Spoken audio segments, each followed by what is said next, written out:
नमस्कार दोस्तों, स्वागत है आपका आपके अपने यूट्यूब चैनल मन अप स्टोरीज में। दोस्तों, कहानी चल रही है दिल है तुम्हारा और इसके 6 पार्ट अपलोड हो चुके हैं। दोस्तों, ये 7वां पार्ट है। कहानी के 6 पार्ट, इससे पहले के 6 पार्ट पढ़ने के लिए डिस्क्रिप्शन बॉक्स में प्लेलिस्ट में कहानी का लिंक दिया हुआ है, उसमें जा कर के इसके बाकी के सारे पार्ट पढ़ लीजिएगा। तो चलिए दोस्तों, कहानी के इस पार्ट को अभी यहीं शुरू करते हैं। आप ही बताओ, क्या कभी मैंने तुमसे पति होने का हक जताया है? क्या कभी भी मैंने आपसे कभी ऐसी बात कही है जो आपके दिल को बुरा लगी हो? वैसे सच कहें तो आप उदास होती हैं तो बिल्कुल भी अच्छी नहीं लगती हो। और आप कभी भी ये मत समझना कि आप इस घर पर बोझ हैं। आप क्या हैं ये मैं बहुत अच्छे से जानता हूँ। आपने हर वक्त अपना फ़र्ज़ निभाया है। तुम इस घर की ही एक सदस्य हो। दोबारा कभी ऐसा मत कहना। कोमल, मैंने कब कहा कि आप मुझे दुखी रखते हो? आप इतने अच्छे इंसान हो कि आपसे कोई दुखी हो ही नहीं सकता। आप बिना किसी स्वार्थ के हर रिश्ते को निभाते हो। आपसे दुखी नहीं हूँ, मैं तो खुद से ही दुखी हूँ। और मन में एक बोझ है कि मैंने आप जैसे भले इंसान के साथ नाइंसाफ़ी की है। सच कहूँ कि मैं कभी आपको अपना ही नहीं पाई। नहीं आती है मेरे दिल में आपके लिए वो फीलिंग्स। पर पता नहीं किस मिट्टी से बने हो आप कि कभी भी किसी से किसी चीज़ का हक नहीं मांगते। शादी के 5 महीने हो चुके हैं, पर कभी भी आपने ये हक नहीं जताया कि आप मेरे पति हो। आपके इतने गुणों के होते हुए भी मैं आपसे नहीं जुड़ पा रही हूँ। शायद मेरा ही दुर्भाग्य है। अनूप मुस्कुरा के कहते हैं, पहली बात ये कि तुमने कहा कि तुम मुझे अपना नहीं पाई हो, ये गलत है। आज घर की छोटी सी बात पर नाराज़ होना दर्शाता है कि तुम इस परिवार को अपना चुकी हो। क्योंकि व्यक्ति नाराज़ या उदास तो अपनों की ही बातों पर होते हैं, जिससे पता चलता है कि आप इस परिवार को अपना समझती हो। और किसने कहा कि मैं स्वार्थी नहीं हूँ? अरे मुझे भी स्वार्थ है, सभी का प्यार पाने का स्वार्थ। बस हर किसी के चेहरे पर हमेशा मुस्कान रहे, जिससे मुझे सबका स्नेह और प्यार मिलता रहे। यही तो है मेरा स्वार्थ। क्या तन से तन का रिश्ता ही रिश्ता होता है? क्या मन से मन का रिश्ता कुछ भी नहीं होता? कभी खुद के मन से पूछा कि ये कितना महान है? तुम्हारा दिल बहुत साफ है, वरना पढ़ी लिखी लड़की सिर्फ अपने माँ बाप की इज्जत की खातिर एक अनपढ़ से शादी नहीं करती। तुम इतनी पढ़ी लिखी होने के बाद भी मेरी इज्जत करती हो, मेरा इतना सम्मान करती हो। मेरे प्रति तुम्हारा ये व्यवहार ही मेरे लिए एक पत्नी का प्यार है। और रहा सवाल हक का, तो रिश्तों में कभी हक नहीं जताया जाता। जानता हूँ कि आज आप ये बातें क्यों कर रही हो, क्योंकि विशाखा ने आज आपसे बहुत बुरा भला कहा है। इसलिए वो नादान है, नहीं जानती है तुम्हारे बारे में कि तुम्हारी कुछ मजबूरियाँ हैं। उसकी बातों से आपको जो दुख पहुँचा है, उसके लिए मैं तुमसे माफ़ी मांगता हूँ। कोमल की आंखों में आंसू छलक आए थे। वह आंसुओं को पोंछते हुए कहती है, क्या आप भी अभी लंबे चौड़े भाषण दे रहे थे कि मैं भी इस परिवार की हूँ और एक पल में ही अलग भी कर दिया? जब मैं इस परिवार का हिस्सा हूँ तो विशाखा की तरफ से आप क्यों माफ़ी मांग रहे हो? आखिर वो भी तो हमारी छोटी बहन जैसी ही है। और फिर गलत ही क्या कहा उसने? एक बहन के तौर पर सही ही तो कहा था। अनूप, क्या आप अब भी विशाखा की बातों का बुरा मानती हो? आज से वो आपसे कटु शब्द नहीं बोलेगी, मैंने उसे समझा दिया है। कोमल के चेहरे से उदासी गायब हो चुकी थी। अनूप की बातों में वो जादू था कि कोमल के चेहरे पर फिर से चमक लौट आई थी। वो खुशी मन से कहती है, आपको हमारे बीच में पड़ने की कोई ज़रूरत नहीं है। ये मामला हम आपस में सुलझा लेंगे। आप इस घर के मर्द हो और मर्द को घर की औरतों के मामले में नहीं पड़ना चाहिए। मर्द का काम खेती बाड़ी करना होता है। अनूप मुस्कुरा कर कहता है, जैसा हुक्म है आपका। मुझे भरोसा है विशाखा तुम्हारी बात को ज़रूर मानेगी, क्योंकि तुम्हें सब पता है कि किसको कैसे मनाना है। वैसे ही अब रात बहुत हो चुकी है, अब हमें सो जाना चाहिए। दोनों लोग सो जाते हैं। धीरे धीरे कुछ दिन गुजर चुके थे और फिर वो दिन भी आ गया जिस दिन का विशाखा को बेसब्री से इंतज़ार कर रही थी। अक्सर इस दिन वीरेन और विवेक घर से नदारद ही रहा करते थे। वो दोनों अब कभी घर का काम पड़ता तभी आया करते थे। वैसे भी इस त्योहार को ज़्यादा महत्व नहीं देते थे, ना ही अपनी बहन विशाखा के प्यार को। आज के दिन भी कुछ ऐसा ही हुआ। परंतु फिर भी विशाखा पर इसका कोई प्रभाव नहीं पड़ता था, क्योंकि इस त्योहार के खालीपन को भरने के लिए उसका भाई अनूप जो था, अनूप घर में कितनी भी दूर क्यों ना हो और कितना भी ज़रूरी काम क्यों ना हो, परंतु रक्षाबंधन के दिन वो ज़रूर घर पर वापस आ ही जाया करता था, ताकि वो अपनी बहन विशाखा से राखी बंधा सके। हर बार की तरह आज भी विशाखा सज धज चुकी थी। आज नया सूट पहन रखी थी और लंबी सी चोटी बनाई थी। आज एक राजकुमारी की तरह लग रही थी। वह एक थाल में अनूप के तिलक करने के लिए कुछ सामान सजाती है कि तभी वहाँ विनीता आ जाती है और कहती है, कहाँ जा रही है सज धज कर? उस भिखारी को राखी बांधने? अरे वो देता ही क्या है जो तू ये लड्डू पेड़े लेकर जा रही है? तेरे भाई वीरेन और विवेक कभी भी 50 रुपए से कम नहीं देते हैं, और ये तुझे 10 रुपए भी दे दे तो बहुत है, और तू भी उस भिखमंगे के लिए मरी जा रही है। विशाखा कहती है, माँ, वो 10 रुपये वाला हर साल राखी बंधवाता है, चाहे कितना भी काम क्यों ना हो, वो कभी इसे त्योहार को भूलता ही नहीं है। और तुम्हारे वो 50 रुपये वाले काम हुआ तो आ जाते हैं रक्षाबंधन पर, नहीं तो कोई मतलब ही नहीं है इस त्योहार से। तुम ही बताओ, कितने रक्षाबंधन निकल गए, वो आए कभी राखी बंधवाने? हर साल राखी भेजनी पड़ती है दोनों को। अब आज ही कि देख लो, 7 दिन बाद घर आ रहे हैं, चाहते तो आज भी तो आ सकते थे। विनीता कहती है, वो दोनों शहर में पढ़ाई करते हैं, इसकी तरह निठल्ले तो नहीं बैठे हैं ना, जो इसके पास समय ही समय हो। परंतु फिर भी जब तू राखी भेजती है तो वो तुझे रुपये भी तो भिजवाते हैं, जिससे तू ये चमक धमक वाले सूट पहनती है, उसी ने लेके दिए हैं। और उस करमजले ने पूरी ज़िंदगी में तुम्हें 1 या 2 बार के लिए तेरे कपड़े लाए होंगे, और तू कहती है कि वो तुझे चाहता है। विशाखा, माँ, तुम कितना गलत सोचती हो ना। मैं अपने किसी भी भाई से भेदभाव नहीं करती हूँ। जिसकी जैसी स्थिति है वो वैसा उपहार देता है। बस देने वाले के अंदर एक प्रेम भाव होना चाहिए। वैसे तो कई लोग कुत्ते को भी रोटी डालकर भगा देते हैं। विनीता, तुझे कितना भी समझाऊं तेरी समझ में नहीं आने वाला है। वो तो तुझे इतना भी नहीं देते कि तेरी इतनी महंगी राखी की कीमत भी वसूल हो जाए। विशाखा राखी को अपने हाथों में लेकर कहती है, माँ, इस राखी को रक्षा सूत्र भी कहते हैं। ये अपने भाई की कलाई पर बहन इसलिए बांधती है कि एक भाई जिंदगी भर अपनी बहन की रक्षा करे। माँ, तुम भूल सकती हो पर मैं नहीं भूली। बचपन में जब मैं तालाब में नहा रही थी, तब मेरा पैर फिसल गया और मैं पानी के बहाव के बीच तालाब में जा पहुंची। मदद के लिए आवाज़ लगाने लगी तो हमारे तीनों भाइयों को तैरना नहीं आता था। फिर भी अनूप भैया मुझे बचाने के लिए बिना अपनी जान की परवाह किए तालाब में कूद पड़े, और वीरेन भैया और विवेक भैया सिर्फ बाहर खड़े देखते रहे, जैसे कोई तमाशा हो रहा हो।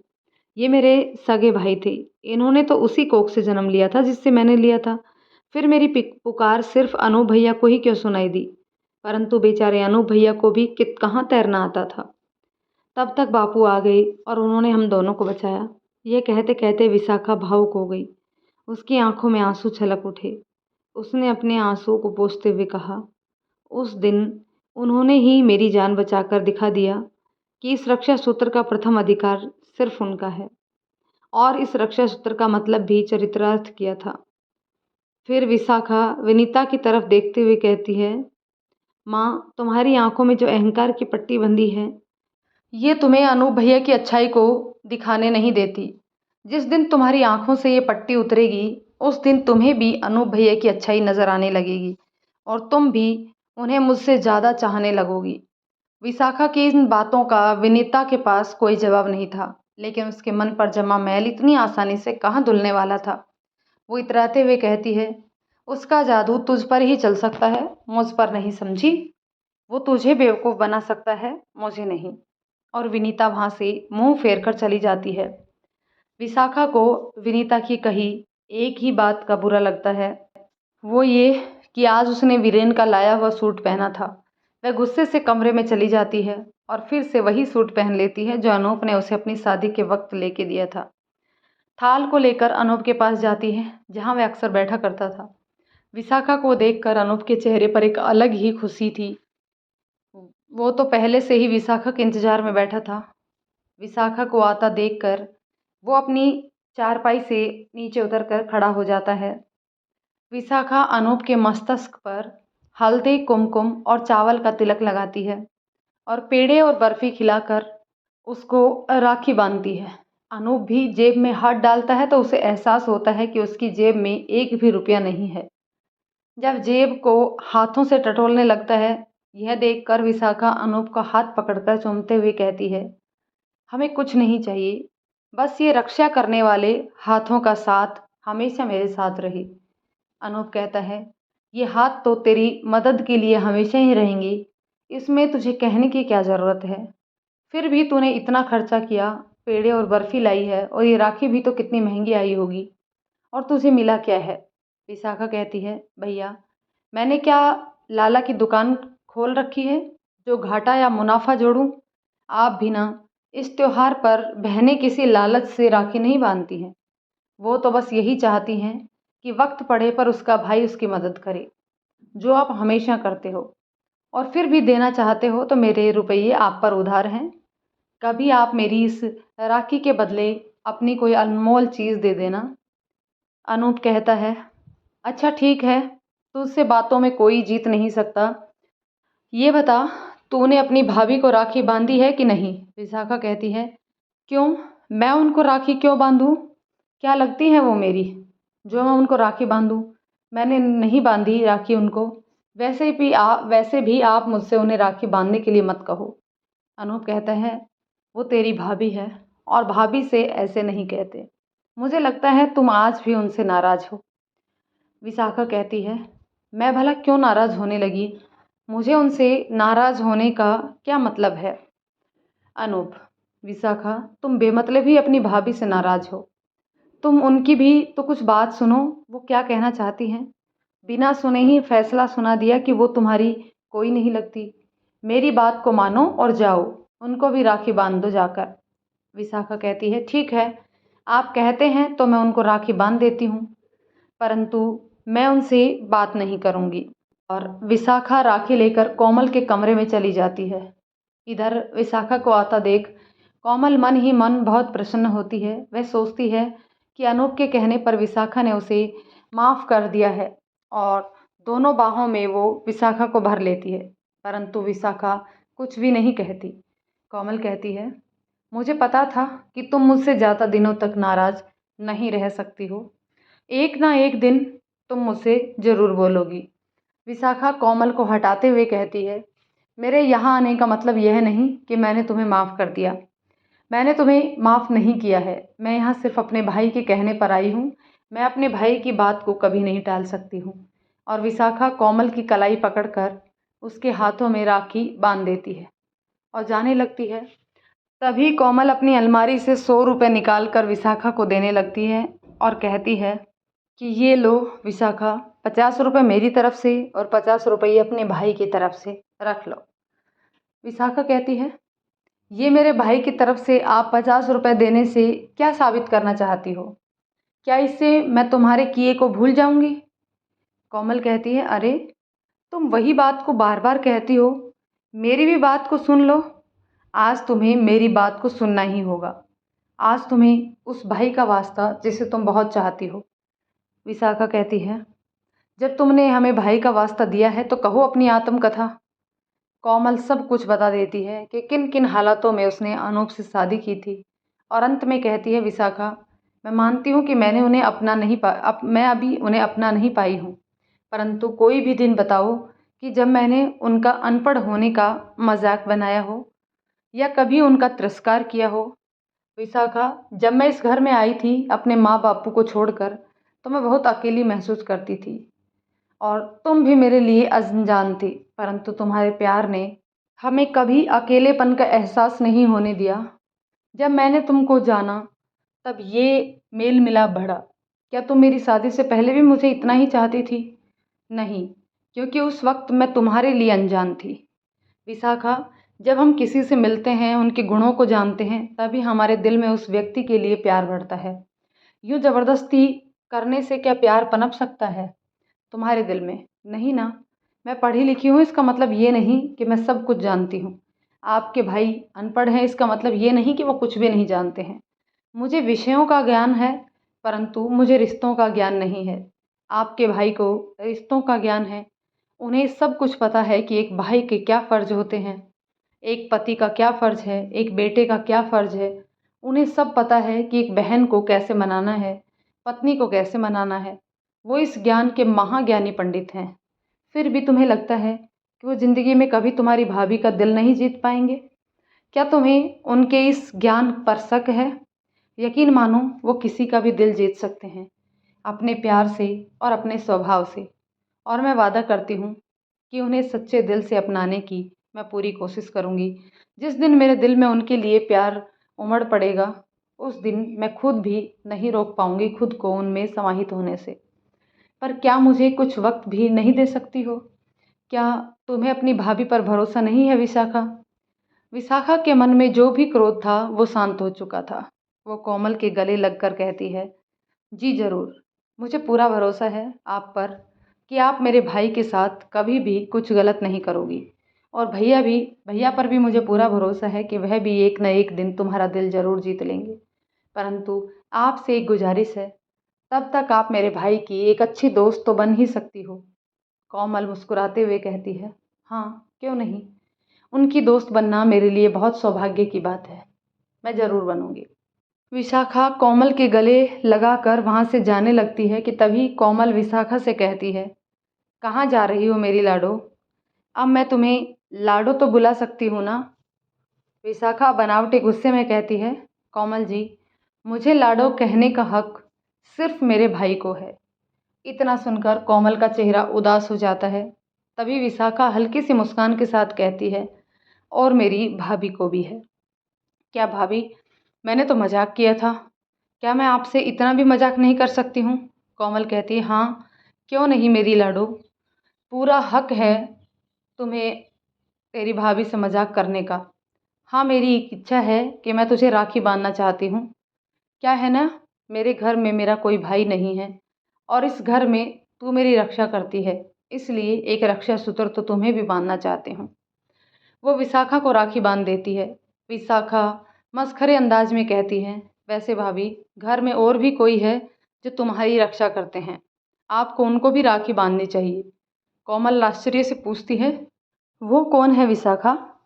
विशाखा कहती है, अरे भाभी, वो अनूप भैया हैं। कोमल शर्माते हुए कहती है, चल पगली, बहुत मजाक करती है तू। इस तरह से फिर विशाखा और कोमल के रिश्ते की कड़ियाँ जुड़ जाती हैं। उनके मन के सारे गिले शिकवे दूर हो जाते हैं। अब फिर से उनके बीच एक दोस्ती का रिश्ता बन गया था। इस तरह से कोमल को फिर से अपना खोया हुआ साथी मिल जाता है। विशाखा को दिए वचन के मुताबिक कोमल इस रिश्ते को पूरे दिल से स्वीकार करने की कोशिश करती है। वह अनूप को अपने सुख दुख की हर बात बताने लगी और अनूप को भी जब कभी कोई खुशी होती तो वह कोमल को बताए बिना उसका खाना नहीं पचता था। अब वे दोनों एक दूसरे के अच्छे दोस्त बन चुके थे।